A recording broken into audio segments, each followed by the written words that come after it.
Hi friends, solid വർക്ക്സിൽ ഈ ഒരു text tool എങ്ങനെയാണ് വർക്ക് ആവുന്നത് എന്നുള്ളതൊന്ന് പറഞ്ഞുതരാം.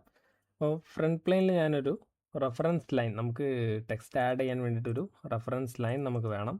അപ്പോൾ അത് ഞാനിവിടെ ക്രിയേറ്റ് ചെയ്തു. എന്നിട്ട് നമ്മുടെ ടെക്സ്റ്റ് ടൂൾ എടുത്തിട്ട് കർവായിട്ട് നിങ്ങളുടെ ഈ ഒരു ലൈൻ സെലക്ട് ചെയ്യുക. ഇവിടെ നിങ്ങൾക്ക് കൊടുക്കേണ്ട ടെക്സ്റ്റ് നിങ്ങൾ എന്ത് ചെയ്യുന്നു, ടൈപ്പ് ചെയ്ത് കൊടുക്കുക. ഓക്കെ, ടൈപ്പ് ചെയ്ത് കഴിഞ്ഞാൽ നിങ്ങൾക്ക് ഇവിടെ താഴെ കണ്ട ഈ ടെക്സ്റ്റിൻ്റെ സ്റ്റൈലും ഓറിയൻറ്റേഷനൊക്കെ നിങ്ങൾക്ക് ഇവിടെ ചേഞ്ച് ചെയ്യാൻ വേണ്ടി പറ്റും.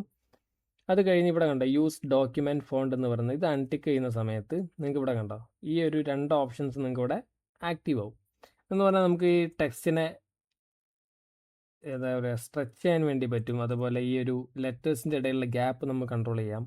ഈ ഫോണ്ട് എന്ന് പറയുന്ന ഓപ്ഷൻ എടുത്തു കഴിഞ്ഞാൽ നിങ്ങൾക്ക് ഇവിടെ ടെക്സ്റ്റിൻ്റെ സ്റ്റൈൽ നിങ്ങൾക്ക് ചേഞ്ച് ചെയ്യാം, സൈസ് മാറ്റാം, ഇങ്ങനത്തെ കാര്യങ്ങളെല്ലാം നിങ്ങൾക്ക് എന്ത് ചെയ്യാൻ പറ്റും, ചേഞ്ച് ചെയ്യാൻ പറ്റും. എന്നിട്ട് ഓക്കെ കൊടുത്തു കഴിഞ്ഞാൽ നിങ്ങൾക്ക് ഇവിടെ ടെക്സ്റ്റ് അപ്ലൈ ചെയ്യും. അപ്പോൾ ഇങ്ങനെയാണ് നമ്മൾ എന്ത് ചെയ്യുന്നത്, സോളിഡ് വർക്ക്സിൽ ടെക്സ്റ്റ് അപ്ലൈ ചെയ്യുന്നത്.